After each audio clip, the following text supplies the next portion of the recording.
ஐயா ஐயா வணக்கம். வணக்கம். வணக்கம் ஐயா, வணக்கம். நலமா இருக்கீங்களா? நலமுடன் உள்ளேன் ஐயா. ஆன்மீக பேரொளி குடியேற்றம் தமிழ்ச்செல்வன் ஐயா அவர்களுக்கு இனிய வணக்கம். காலை வணக்கம் ஐயா. காலை வணக்கம். நலமா இருக்கீங்களா? சொல்லுங்க ஐயா. நலமுடன் உள்ளேன். பரிகாரம் பற்றிய சில சந்தேகங்களை உங்களோட பகிர்ந்து கொள்ளலான்னு இருக்கிறேன். அருமை ஐயா. பரிகாரத்துல முதல் கேள்வியா, ம். இறந்தவர்களுக்கு திதி கொடுக்கறாங்க இல்லைங்க. ஆமா. நம் சைவ சமயத்துல ம். இறந்த உடனே உடல் வேறு உயிர் வேறாக பிரிந்து விடுகிறது. கண்டிப்பாக. உயிரானது ஒன்னு பிறவியோ இல்ல அடுத்த கட்ட நிலைக்கு என்ன செல்வது என்பது அந்த உயிருக்கு மட்டுமே உரித்தான விஷயம். கண்டிப்பா. இறந்தவுடன் இறந்த கர்ம வினையின் காரணமாக இறைவன் கையில இருக்குது. ஆமா ஆமா. இப்போ இறந்து போன உடலை புதைப்பதோ எரிப்பதோ அவர்களுடைய அந்த குல வழக்கப்படி என்னவோ அது செஞ்சுக்கிறாங்க. அது கூட இப்ப திருமூலர் என்ன சொல்றாருன்னா, திருமந்திரத்துல வருது, சாதாரண மனிதர்களுக்கு புதைக்கிறதும் ஞானிகளை எரிக்கிறதும் வழக்கமா இருக்கிறதாக திருமந்திரம் சொல்லுதுங்க ஐயா. வழக்கத்துல ஆனா எரிக்கிறதா நமக்கு சிறப்பு. திருமுறையில நிறைய வருது. புதைக்கிறதுங்கிறது மரபு இருக்குது. ஆனா சாதாரண மனிதர்களுக்கு புதைக்கிற மாதிரியும் ஞானிகளை எரிக்கிற மாதிரியும் அப்படின்னு சில தகவலை சொல்றாங்க திருமந்திரத்துல, பாடல் இருக்கு. சரிங்க ஐயா. அப்புறம் இறந்து ஒரு வருடம் கழித்து இந்த திதி செய்யறாங்கல்ல, அது நம்ம சமயத்திற்கு உடன்பாடானதா? அருமையான கேள்விங்க ஐயா. நமக்கு இந்த ஒரு வருஷத்துக்கு முன்னாடி இந்த 16, 22 ஒரு கருமாதின்னு ஒரு காரியம் செய்வாங்க. ஆமா ஆமா. அதுக்கப்புறம் தான் நீங்க வருடாந்திர அந்த திதிதான் தவசம் அப்படின்னு ஒரு பல பல பரிமாணங்கள் அது பேரெல்லாம் சொல்றாங்க இல்லையா? ஆமா ஆமா ஆமா. அந்த மாதிரி ஒண்ணு நம்ம சமய நெறியில நம்முடைய அருளாளர்கள் எங்கேயும் இந்த மாதிரி செய்ததாக வரலாறு. அந்த சந்தேகத்துக்காக தான் இந்த கேள்வி கேட்டேன். ஏன்னா எங்கேயும் ஒரு பதிவு செய்யப்பட்டதா இல்ல. இதெல்லாம் பாத்தீங்கன்னா வைதிக நெறின்னு இப்ப பாத்தீங்கன்னா ஆரியர்களுடைய அந்த இதுல வந்ததை தவிர நம்மளுடைய சைவ மரபுல, நம்மளுடைய தமிழர் பண்பாட்டுல நால்வர்கள் நெறியில இத மாதிரி வருது. இறந்தவங்களுக்கு திதி கொடுக்கறது இந்த மாதிரி ஒரு அவலங்கள்லாம் இல்லவே இல்லைங்கய்யா. இன்னைக்கு ஒரு பெரும் வணிகமா என்ன மாறிடுச்சுன்னா, தை அமாவாசை, மாதந்தோறும் அமாவாசை, மாகாளய அமாவாசை, இப்படி அமாவாசை தோறும் பாத்தீங்கன்னா ஒண்ணு அந்த கடல் எங்க சங்கமிக்கிற இடங்கள்ல, கடல் நீராடக்கூடிய இடங்கள்ல போயிட்டு பித்ருக்களுக்கு தர்ப்பணம் அப்படின்ற ஒரு மிகப்பெரிய வணிகம் ஒண்ணு நடந்துட்டு இருக்குது. இப்போ எல்லாமே இப்ப இது போல நிறைய இது மாதிரி புற்றீசல் மாதிரி நிறைய இப்ப அவலங்கள் கமர்ஷியல், அதை எப்படி சொல்றதுன்னா நம்ம சமய நெறியில அதை சொல்லக்கூடாது, ஆன்மீக கமர்ஷியல் வியாபாரம் அப்படிங்கறது தொடங்கி ரொம்ப அமோகமா போயிட்டு இருக்குங்கய்யா. மக்கள் அறியாமையே அவங்க எடுத்துக்கிட்டு, ஏன்னா மக்கள் பல வகையிலும் பாத்தீங்கன்னா துன்பத்துக்கு ஆளாக்கப்படுகின்றான். ஏதோ ஒரு வகையில ஒரு மனிதனுக்கு நல்வினை தீவினை ரெண்டுமே மாறி மாறிதான் ஒரு காலத்துல வரும், எல்லாருக்குமே வரும். துன்பம் வரும்போது அதை தாங்கிக்கூடிய சக்தி இல்லாம இந்த மாதிரி நமக்கு ஏதாவது துன்பத்தை நிக்கிறதுக்கு வழி உண்டா அப்படின்னு தேடி மக்கள் அலையும் போது இந்த மாதிரி ஒரு மாயையில சிக்கி மாட்டி தவிக்கின்றான் மனிதன். இதுதான் உண்மையா. அதுல வேற இப்போ என்னன்னா, ஜோதிடர்கள் தான் இன்னைக்கு பாத்தீங்கன்னா இந்த மாதிரியான பரிகாரங்களுக்கெல்லாம் முழுமுதற் பொருளாக மாறிட்டாங்க இன்னைக்கு. கண்டிப்பா. எல்லாம் அதான் பிரச்சனை, ஆன்மீக கமர்ஷியல் வியாபாரம் இது பேரு. எல்லாம் நான் சமயம்னு இந்த இடத்துல நான் சொல்ல மாட்டேன். சமயத்துல வியாபாரம் கிடையாது, ஆன்மீக கமர்ஷியல் வியாபாரமா நோக்கி எல்லாமே அறியாமைதான். ஊழின் பெருவழி யாவுல மற்றொன்று சூழினும் தான் முந்துன்னு வள்ளுவர் சொன்னார். இந்த ஒரே ஒரு குறளுக்கு விளக்கம் தெரிஞ்சா எவனாவது கோயில போய் பரிகாரம் பண்ணுவானா? ஊழின் பெருவழி யாவுலங்கிற, ஊழை விட இந்த வலிமையானது இந்த உலகத்துல என்ன இருக்குங்கிற, மற்றொன்று சூழினும் தான் முந்துரும், அதை முறியடிக்கும் பொருட்டு, அதை விளக்கும் பொருட்டு நீ எவ்வளி ஆராய்ச்சி செய்து முயற்சி செய்தாலும் உன்னுடைய முயற்சியின் முன்னதாக உன் விதியே முந்துருங்கிற, அதான் விதியே நிற்குங்கிற முன்னதாக. ஆக நம்ம எந்த முயற்சி நாம் செய்தாலும் முயற்சியின் முன்னதாக நீ எக்ஸ் அதை எதை வேணாலும் வச்சுக்கலாம், பரிகாரம் இல்ல அதை முறியடிக்கும் பொருட்டு ஏதோ மாந்திரிகம் எதையா ஒரு அவலங்கள், அது எது வேணாலும் இருக்கலாம். நீ என்ன முயற்சி செய்தாலும் இறை வழிபாட செய்தாவே, இப்ப என்ன சொன்னீங்க, இதுல நம்ம தூய்மையா சிந்திச்சோம்னா நாம இதுல இறை வழிபாடு, அதாவது திருமுறையை தவிர சிவ வழிபாட்டை தவிர பாக்கி எந்த முயற்சி செய்தாலும் அணுவளவும் அதாவது நமக்கு விதித்த விதின்னு சொல்றோம்ல, பிராரத்தம் சொல்லு சைவ சித்தாந்தம். இப்பிறவியில் நாம் நுகர்கின்ற வினை, அதாவது பாத்தீங்கன்னா சஞ்சிதம், ஆகாமியம், பிராரத்தம். பிராத்தம்ல பிராரத்தம்.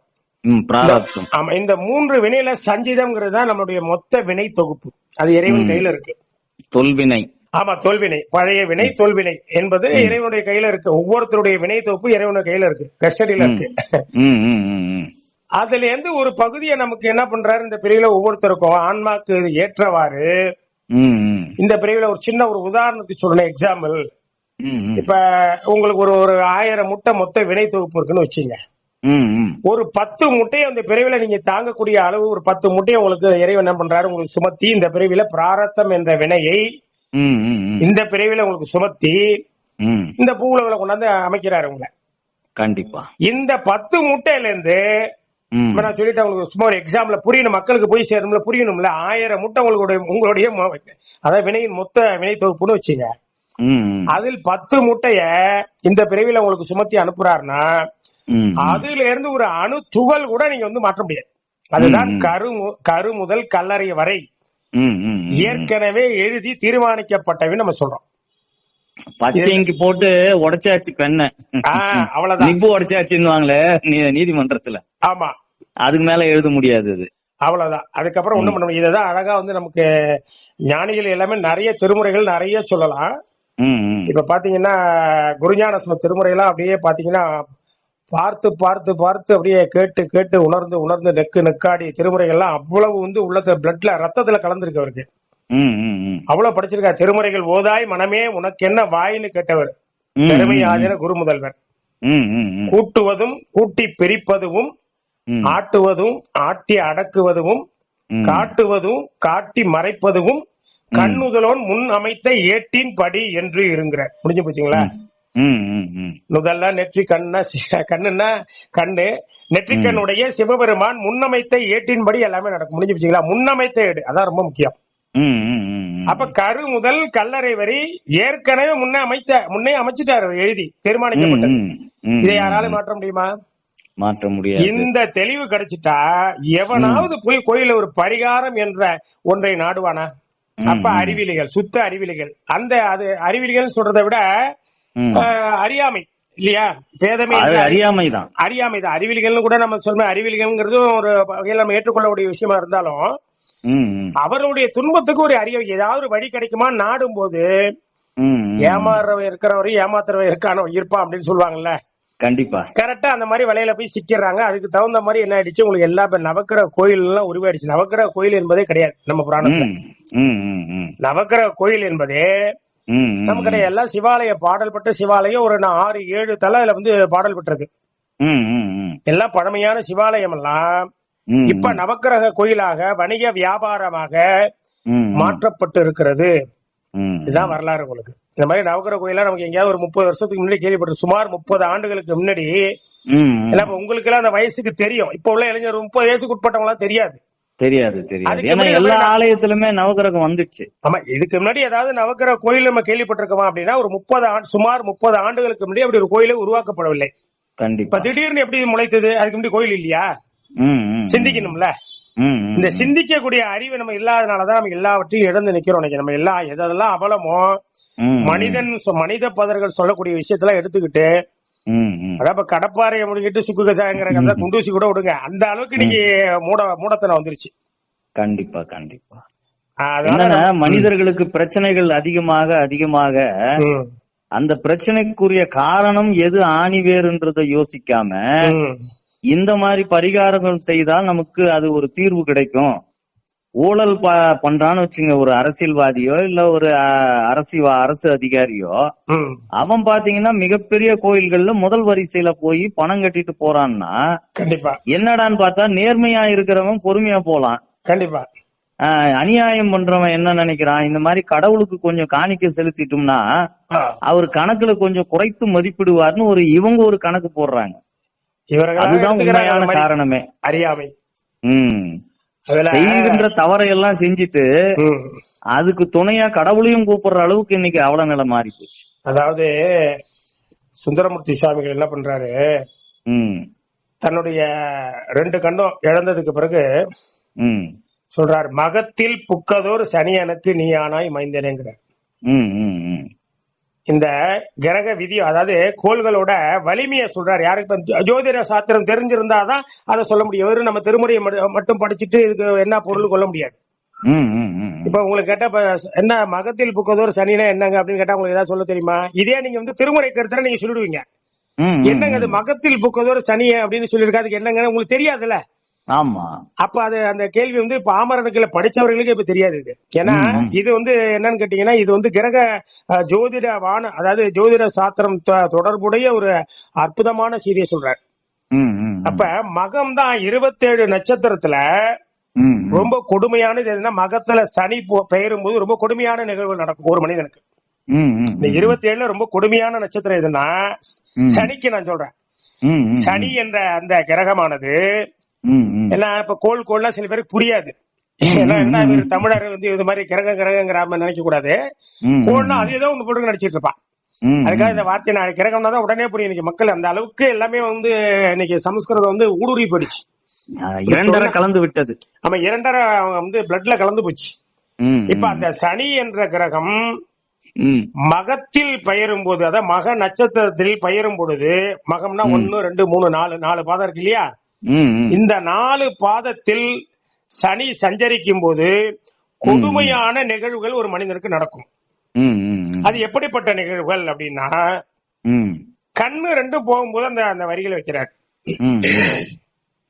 தன்னுடைய 2 கண்ணையும் இழந்த பின்பு அந்த வரியை வைத்துதான் சிவபெருமானே கேட்கிறார், நீ மகத்துல பூந்த சனி மாதிரி நீ எனக்கு வந்துட்டேங்கிற. அப்பனா எனக்கு எவ்வளவு அருமையான அற்புதமான அந்த கிரக வலிமையை பாருங்க. ஒரு ஜோதிட சாஸ்திரத்தை எவ்வளவு ஆழமான விதியை வெல்ல முடியாதுங்கிற விஷயத்த சுந்தரருடைய திருவாயெல்லாம் அறிய முடியுது. மகத்துல பூந்த சனி மாதிரி நீ எனக்கு வந்துட்டேன்னா என்ன தெரியல. நல்ல பாருங்க, ரொம்ப ஆழமான கருத்து இது. மகத்துல சனி பூந்தா எவ்வளவு கொடுமையான நிகழ்வுங்கிறது இங்க கரெக்டா இங்க பதிவு பண்ற. ஒரு மனிதனுக்கு 2 கண்ணையும் இழந்தால் எவ்வளவு துன்பமோ அது போல கொடுமையான துன்பங்கள் நிகழும் மகத்தில் சனி பெயரும் பொழுது அப்படிங்கிற ஒரு அருமையான தகவலை இங்க விதைக்கிறாருங்க இந்த வரியில. பாத்துங்க விதியை எப்படி ஆழமா சொல்றாருப்பாங்க. சுந்தரர் மூலமா நம்ம ஜோதிட சாஸ்திரத்துல ரொம்ப ஆழத்தை உணர முடியுது. அதே மாதிரி நீயே எனக்கு வந்துட்டேங்கிறார். இப்ப ஞானசம்பந்த பெருமான் நிறைய பேர் கோளறு திருப்பதியும் சொல்லிட்டு இருக்காங்க. நாவுக்கரசு பெருமான் உங்களுக்கு 4 கோளும் சரியில்லை, நீங்க இப்ப மதுரைக்கு போகாதீங்க சொல்லி தடுக்கிறார். சொன்ன வாக்கு பலித்ததா இல்லையா? மதுரை போனோடனே அங்க சமணர்கள் தீய வச்சுட்டான். நாவுக்கரசுடைய திருவாக்கு பலித்ததா இல்லையா? அதுக்கப்புறம் ஞானசம்பந்தர் சொன்ன திருவாக்கும் பலித்தது. என்ன சொல்றாரு? 4 கோளும் அடியாரை நலியாத வண்ணம் உரை செய். இப்ப இறைவன்கிட்ட போய் ஞானசம்பந்தர் யாரு? அவர் மிகப்பெரிய ஒரு ஞானத்தின் திருவுருன்னு சொல்லிட்டார் சேர்க்கிறார். ஏன் இவரு போய் கிரகங்களுக்கு ஆணையிடலாம? ஏன் ஆணையிடல? நீங்க சிந்திக்கணும். நம்மளுடைய அறிவை கொண்டு நம்ம சிந்திக்க முடியும். சிற்றறிவு கூட நம்ம தான் சொல்றோம். இந்த அறிவாற்றல் நம்ம 6 அறிவு நம்ம கொடுத்திருக்காருல இறைவன். ஏன் ஞானசம்பந்தர் போய் ஒரு கிரகத்துக்கு ஆணையிட்டு இருக்கலாமே? முக்காலம் உணர்ந்த ஒரு ஞானி, சிவஞானி. அவரு இயற்கையெல்லாம் வென்றவர், எலும்பை பெண்ணாக்கியவர். ஓடம் ஆற்றில கரை புரண்டு வெள்ளம் ஓடுது, ஓடம் இல்ல, ஓட மட்டும் இருக்கு, துடுப்பு இல்ல, ஓடக்காரன் இல்ல, அடியார்கள் குடிசைக திருக்குள்ளம்பூர்ல உட்கார்ந்து அந்த ஓட தானா போகுது. அப்படி எல்லாம் அற்புதத்தை செய்தவர், நிகழ்த்தியவர். நிறைய சொல்லிட்டு போட்டிருக்காங்க. வரலாறு நம்ம நிறைய சொல்லலாம். இப்ப அந்த வரலாறை பத்தி நம்ம பேசக்கூடிய தலைப்பு இல்லது. எதுக்காக சொல்றேன்னா, திருஞான சம்பந்தர் நினைத்திருந்தால் நேரடியா போய் அவர் கிரகங்களுக்கு ஆணையிடலாமா? முடியாத சொல்லுங்க. முடியும். ஏன் அவர் சொல்லல? அங்கதான் நமக்கு அறத்தை விதைக்கிறார். நமக்கு என்ன, இறைவன்ட்ட தான் முறையிடணும். அந்த தகுதியும் அந்த பேராற்றலும் சிவபெருமானுக்கு மட்டுமே உரியது, வேற யாருக்கும் கிடையாது. அதனாலதான் 4 கோளும் அடியாரை நலியாத வண்ணம் உரை செய்யு சொல்ற. நீ பார்த்து போய் நீ அடியாறு துன்பப்படாதவன நீ போய் உரை செய், கிரகங்களுக்கு நீ ஆணையிடு அப்படின்னா அந்த வரிக்கு பொருள். இவங்க என்ன பண்றாங்க? உடனே கோளறுபதி அவர் பாருங்க எல்லாம் வெல்றதுக்காக பாடிட்டாரு அப்படிம்பாங்க. இறைவன்ட்ட போய் கெஞ்சுறாரு, அடியார் துன்பப்படாத நீ பார்த்து அருள் செய், உரை செய் அப்படிங்கிற. ரொம்ப அற்புதமான வரி. இந்த பாடல் வரிகள்லாம் தெரியாம வேற விதமா நம்ம பொருள் கொண்டு இருக்காங்க. கண்டிப்பா. அப்ப பரிகாரம் என்பது, நான் அந்த தலைப்புல கூட பேசிருக்கேன். பரிகாரம் என்பது ஒரு பம்மாத்து மாயைங்கிற தலைப்புலயும் பேசிருக்கேன் இந்த மாநாட்டுல. ஏன்னா இது எல்லாமே பாத்தீங்கன்னா இன்னைக்கு நம்மளுடைய சமய நெறி முழுக்க இன்னைக்கு என்னன்னு கேட்டீங்க, கிட்டத்தட்ட என்ன பொறுத்தவரை இன்னைக்கு வந்து ஆன்மீகம் இன்னைக்கு சமயம் வந்து பெரிய இருக்கா வளர்ந்துருக்கான்னு பார்த்தோம்னா சமணர் காலம் களப்பிரர் காலம் போல அன்றைக்கு வந்து சமணர்களும் புத்தர்களும் நமக்கு வந்து நமக்கு எதிர்ப்பா இருந்தாங்க. சைவத்துக்கு ரெண்டு கண்கள் எதிரி யாருன்னா அவங்கதான்.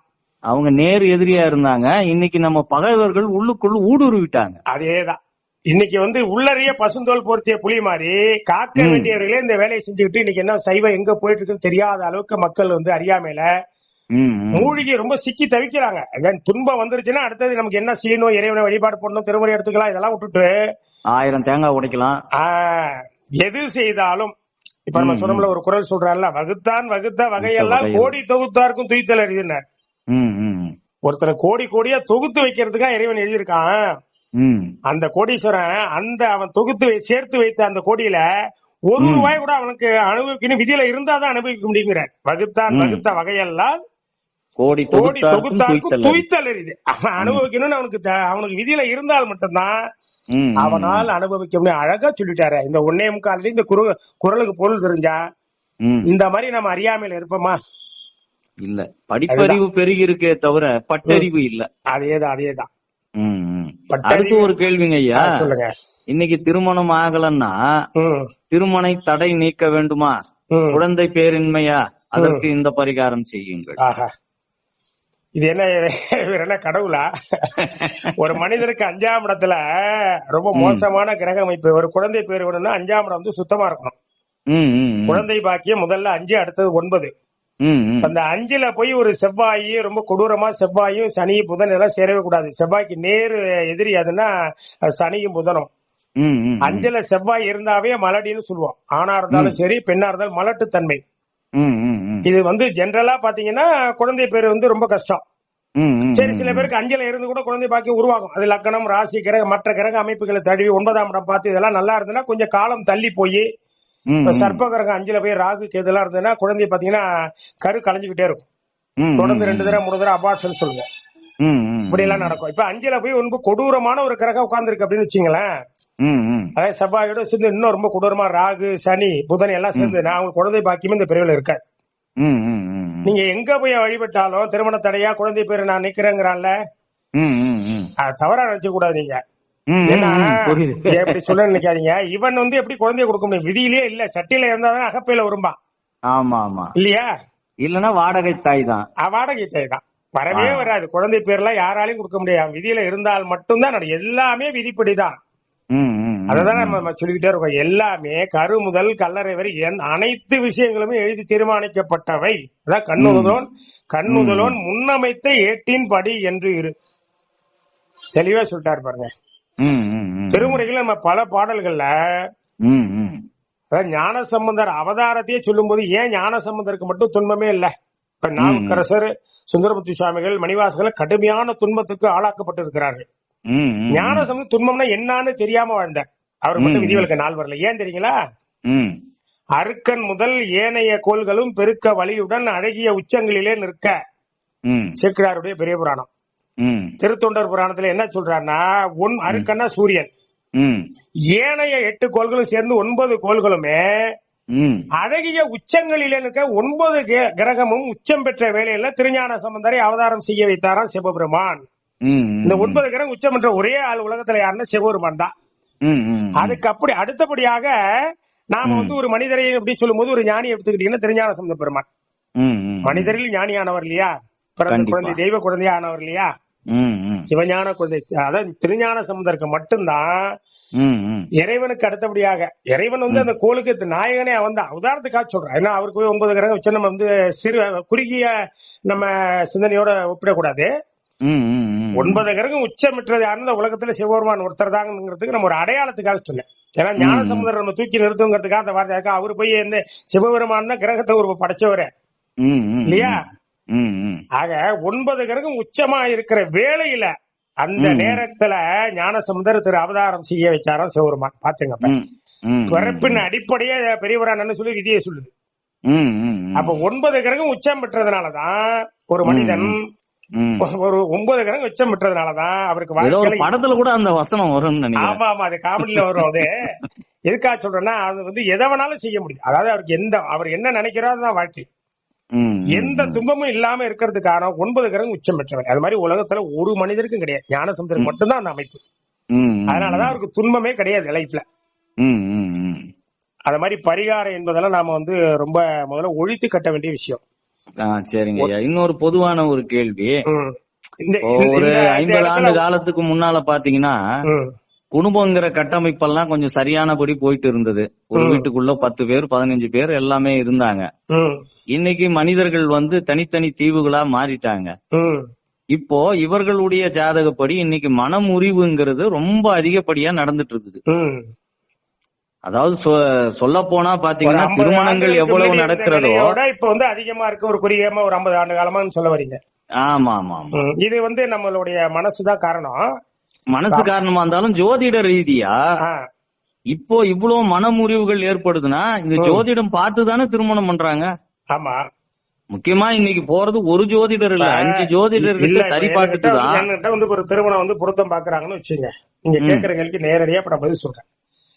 அவங்க ஜாதகத்துல 2ஆம் இடம் குடும்பம், 7 திருமணம், 8 மாங்கல்யம், இதெல்லாம் சிறப்பா இருக்கும். இந்த இடத்துல எல்லாம் வந்து பாத்தீங்கன்னா கிரக அமைப்புகள் சுபரா இருக்கணும், நல்ல விதமா இருக்கணும். இதெல்லாம் வந்து கட்டை வந்து காலியா இருக்கணும், எம்டியா இருக்கணும். இந்த இடத்துல எல்லாம் கிரகங்கள் உட்காரக்கூடாது. 2ல உட்காரலாம், நல்ல சுப கிரகம் உட்காரலாம். குருவோ புதனோ சுக்கரனோ இதெல்லாம் இருந்தா, சுக்கரனை விட புதன் குரு இருந்தா ரொம்ப சிறப்பான வாழ்க்கை அமையும். அதே மாதிரி 2ஆம் இடம் மட்டும் சிறப்பா இருந்துட்டு 7ல போய் சனி ராகு செவ்வாய் இதெல்லாம் சேர்ந்து இருந்தா இல்லற வாழ்வே நாசம். இப்ப இந்த மாதிரி ஒரு ஜாதகத்தை எடுத்து 2ஆம் இடமும் சரியில்லை, 2ல சனி ராகு, 7ல செவ்வாய், 8ல பாத்தீங்கன்னா ராகு, இத மாதிரி இருக்கு. இல்ல 8ல வந்து பாத்தீங்கன்னா 2ல ராகு வந்துட்டாவே 8ல கேது வந்துடும். அது கரெக்டா நம்ம பேசணும்ல. கிரக அமைப்பு 2ல ராகு வந்துட்டாவே யாருன்னா கேட்டா நம்ம தப்பா சொல்ற மாதிரி ஆயிடுமா? 2ல ராகு வந்தாவே 8ல கேது வந்துடும். ஏன்னா நேர் ராகுக்கு 7ல தான் கேது இருக்கும். ராகுக்கு 7ஆம் இடத்துல கேது எப்பொழுதுமே அப்படிதான் இருக்கும். இதுக்கு நேர் 7ஆம் இடம் கேது, கேதுக்கு நேர் 7ஆம் இடம் ராகு இருக்கும். 2ல சனி ராகு இருந்தா 7 அவங்களுக்கு ஆட்டோமேட்டிக்கா 8ல லக்னத்துக்கு 8ஆம் இடத்துல வந்து கேது வந்துடும். அப்ப 8 மாங்கல்ய ஸ்தானம். இப்ப 7ல போய் செவ்வாய் இருக்கு, 8லயும் கேது, 2ல சனி ராகுனா அவங்க இல்லற வாழ்வே நாசம். நீங்க எங்க போனாலும் சரிதான், என்ன பரிகாரம் பண்ணாலும் அவ்வளவும் கால விரயம், பண விரயம், நேர விரயம் எல்லாம் நடக்குமே தவிர இவங்க இல்லற வாழ்க்கையை எந்த வகையிலும் மாத்திலாம் அமைச்சிக்க முடியாது. எங்க போய் எந்த ஜோதிடத்தை போய் பொருத்தம் பார்த்தாலும் ரொம்ப சிறப்பா இருக்குன்னு பாத்துக்கிட்டு செய்தாலும் இப்ப ஒண்ணும் இல்ல. இப்ப அந்த மாதிரி ஒரு ஆள்கிட்ட போய் நல்ல சிறப்பான ஜாதத்தை சேர்த்துருவோங்க, அருமையா இவருக்கு சரியில்லை, வரக்கூடிய அந்த பெண்ணுடைய ஜாதத்தை சிறப்பா பார்த்து சேர்த்துட்டோம்னு நல்லா இருக்கும் சேர்த்தாங்கன்னா அவனுடைய கர்ம வினையை அந்த கொடுக்கறா இல்லையா, பெண்ணோட ஜாதகத்தை கொடுத்துருக்கான்ல, அத கூட அந்த பொண்ணுக்கு ஏகப்பட்ட பிரச்சனையா இருக்குன்னு நினைச்சு அவங்க இப்ப நீங்க செய்ய முடியாது. ஒரு ஜோதிடத்துல வந்து இந்த மாதிரி தவறான இப்ப ஒண்ணு செவ்வாய் தோஷமே இல்லாம ஒரு சிறப்பா எனக்கு மாத்தி கொடுங்கன்னு சொல்ல நான் செய்ய மாட்டேன். இப்ப காசு கொடுத்தா மற்ற ஜோதிடர்கள் செஞ்சிருவாங்க, செய்வாங்க, செஞ்சிருக்காங்க. நான் என்னைய கேட்டாப்ல ஒரு திருமண தகவல் மையத்துல உங்களுக்கு ஒரு ஒண்ணுல அந்த வரனை முடிச்சு கொடுத்தா எனக்கு ஒரு 50,000 ரூபாய் கமிஷன் கிடைக்கும். ஏன்னா தனி பர்டிகுலரா அவங்க நேமம் நம்ம சொல்லக்கூடாது. திருமண தகவல் மையத்துல எனக்கு கேக்குறாரு இவரு, ஐயா நீங்க ரப்பர் ஸ்டாம்ப் நீங்க செய்து கொடுத்தால் இது வாழ்க்கையை வந்து நமக்கு நல்லபடியா அந்த பொண்ணோட வாழ்க்கையை சிறப்பா அமைக்கலாம். அந்த பொண்ணு ஜாதகத்தை கொண்டு போய் திருமண மையத்தை சொல்லி பதிவு பண்றாங்க. இந்த மாதிரி திருமணமே ஆவலங்க, ரொம்ப தடையா இருக்கு, பிரச்சனையா இருக்குங்க, எங்க போனாலுமே என் பொண்ணுக்கு இந்த தோஷம் இருக்கு, மூல நட்சத்திரம், செவ்வாய் தோஷம், அதனால யாரும் பொண்ணு எனக்கு வரனே அமைய மாட்டேங்குது, நீங்க தான் ஏதாவது பார்த்து செய்ய உதவி பண்ணணும்னு சொன்னோன்னே அவரு என்கிட்ட வர்றாரு லைன்ல. ஒண்ணு இல்லைங்க, இந்த வரனை முடிச்சு கொடுத்தா எனக்கு ஒரு 50,000 ரூபாய் கமிஷன் கொடுக்குறாங்க, அந்த 50 ரூபாயில உங்களுக்கு 10,000 ரூபாய் தரேன். ஒண்ணு இல்ல, நான் செய்ய முடியாது, நீங்க தான் செய்யலாம். இத நான் வேணா கமிஷன் வாங்கலாம், ஜாதகத்தை செவ்வாய் தோசை இல்லாம எல்லாம் எழுத முடியுமா? முடியாது. நீங்க இதை வந்து செவ்வாய் தோசை இல்லாம ஏதோ ஒரு தேதியை போட்டு எனக்கு அமைச்சு கொடுங்க. அந்த பொண்ணுக்கு கட்டத்தை மாத்தணும் வேற ஒண்ணும் பண்ண முடியாது. கட்டத்தை மாத்திட்டீங்கன்னா ஒரு 10,000 நினைச்சு பாருங்க. இதே வந்து நல்ல தெளிவா இப்ப நீங்க உள்வாங்குங்க. இவர் இந்த ஆளு என்ன ஏமாத்துன்னு நினைக்கிறாரு, அந்த குடும்பத்தையும் ஏமாத்தி என்னையும் ஏமாத்தி பாவத்துக்கு ஆளாக்குன்னு நினைக்கிறாரு. இப்ப உண்மையாவே நான் எனக்கு இந்த வார்த்தையை சொன்ன உடனே இந்த மாதிரி வேலையெல்லாம் நான் செய்ய மாட்டேங்க, என்ன தொடர்பே நீங்க வச்சுக்காதீங்க, அதுக்கு வேற ஆளை பாருங்கன்னு சொல்லிட்டு வச்சுட்டேன். இப்ப உங்ககிட்ட ஒரு கருத்துக்கு வரேன். இவரே வந்து இப்ப என்னகிட்ட இவரா ஒரு தோராயமா ஒரு டேட்டா பொறுத்த டயத்தை சொல்லி இந்த டயத்துல ஒரு பெண்ணு பிறந்திருக்கு எனக்கு ஒரு ஜாதகம் எழுதி கொடுங்க அப்படின்னு சொல்லி தான் நான் என்ன பண்ணிருப்பேன், அது எழுதி கொடுத்துருப்பேன், உடனே எழுதி கொடுத்துருப்பேன். 10,000 ரூபாய் எனக்கு உள்ள தொகை நான் எழுதுறதுக்கு இவ்வளவுதான் வாங்குறேன், 2,500 வாங்குறேன், 2,500 ஆயிட்டு கொடுத்துருப்பேன். 10,000 எனக்கு தேவையில்லை, 2,500 ரூபாய்க்கு நான் எழுதி கொடுத்துருப்பேன். இன்னைக்கு நான் 2,500 ரூபாய் வாங்குற ஒரு ஜாதகம் எழுத அதை வாங்கிட்டு உடனே கொடுத்துருப்பேன். நான் 10,000 அவருக்கு 7,500 மிச்சம் தானே, என்ன எனக்கு என் காசையும் அவர் சேர்த்து எடுத்துக்கலாம். கண்டிப்பா. அது வந்து எனக்கு தெரியாது, அவர் என்ன சொல்றாரோ நான் எழுதி கொடுக்குறேன். அதுல நான் எந்த பாவத்துக்கு நாளாக மாட்டேன். ஆனா என்னிட நேரடியா சொல்லியே சொல்றாரு, செவ்வாய் தோஷம் உள்ள மாதிரி ஜாதகத்தை எழுதி கொடுங்கன்னு சொல்றாரு. இந்த 50,000 ரூபாய் எனக்கு கிடைக்கும், உங்களுக்கு 10,000 ரூபாய் தரேங்கிறாரு அப்படின்னு. நான் முடியாத இன்னொருத்தர் 1000 ரூபாய்க்கு எழுதி கொடுத்துட்டாரு. புரியுதுங்களா? உங்களை விட எளிமையா ஒருத்தர் அவருக்கு 9,000 49,000 கிடைச்சு போச்சுல்ல. சரி, அவங்க வாழ்க்கை என்னாச்சுன்றது முக்கியம். அவங்க வாழ்க்கை முடிஞ்சு போச்சு. அதுக்கப்புறம் நம்ம உள்ள போனோம்னா ரொம்ப அவங்க வாழ்க்கை கல்யாணம் ஆகி ஒரு 6 மாசத்துல டைவர்ஸ் ஆயிடுச்சு. ஆமா, முடிஞ்சு போச்சு. ஆக இன்னைக்கு திருமண முறிவுகளுக்கு அதிகமான காரணம் வந்து ஜோதிடங்கள்ல ஏற்பட்ட குளறுபடிகள் கூட ஒரு காரணமா. ஜோதிடர்கள் நான் சொல்றேன், நிறைய பேர் நம்ம வந்து இந்த இடத்துல பதிவு பண்ணணும். ஜோதிட சாஸ்திரத்தையே படிக்கக்கூடிய அளவுக்கு இன்னைக்கு மக்கள் வந்துட்டாங்க. ஏன்னா பரிகாரம் பண்ணி இன்னும் நிறைய இருக்கு, நம்ம சொல்லிக்கிட்டே இருக்கலாம். அந்த கதையை, நடந்த கதையெல்லாம் நிறைய சொல்லலாம் எனக்கு. ஏன்னா 35 வருஷம் எனக்கு ஜோதிட அனுபவம், லட்சக்கணக்கான ஜாதகம் பார்த்ததுல நான் சொல்லிக்கிட்டே இருக்கலாம் நிறைய. என்னென்னமோலாம் பரிகாரம் பண்ணிட்டு வருவாங்க. என்கிட்ட முன்னாடியே சொல்லுவேன், ஐயா பரிகாரம் செய்து மேலும் மேலும் பாவத்தை சேர்க்காதீர்கள், பரிகாரம் செய்தால் நரகம் சேருவது உறுதியுமே. அதுக்கப்புறம் பயந்துகிட்ட வரவே மாட்டாங்கல்ல அவங்க. அப்ப அவங்க என்ன பண்ண, போலி ஜோதிடர்கள் தான் நாடி ஆகணும். அவங்ககிட்ட போய் பரிகாரம் பண்ணி கிட்டத்தட்ட காசெல்லாம் இழந்து பல லட்சம் பரிகாரம் எல்லாம் பண்ணி, இந்த பரிகாரத்துக்கு லிங்க் இருக்கும். என்னையே இப்ப வந்து ஒருத்தர் கேக்குறாரு, பேர் சொல்லக்கூடாது இதுல, எனக்கு தினம் வந்து இந்த ஒண்ணு இல்ல, எனக்கு ஒரு 10 பரிகாரம் அனுப்பிச்சிட்டீங்கன்னா எல்லாரும் செய்யறாங்க, நீங்க மட்டும் எதிர்த்துக்கிட்டு எங்களையும் சம்பாதிக்க விட மாட்டீங்க, நீங்களும் சம்பாதிக்க மாட்டீங்கன்னு இப்ப குருக்கள் சொல்றாரு. சங்கம் தொடங்கி போராட்டம் நடத்த போறாங்க. ஆமா, பேர் சொல்ல நான் விரும்பல. அவங்க என்ன பண்றாங்கன்னா, இந்த தோஷம் கிடைக்கிறதுக்கு ஒரு ஒண்ணு இல்ல, நாங்க வந்து ஒரு 1000 ரூபாய் டிக்கெட் போட்டிருக்கோம் தோஷத்துக்கு மட்டும். அதுக்கப்புறம் விஷயம் அதெல்லாம் தனியா அவங்கள்ட்ட வாங்கிடுவோம் பாட்டிட்டேன்.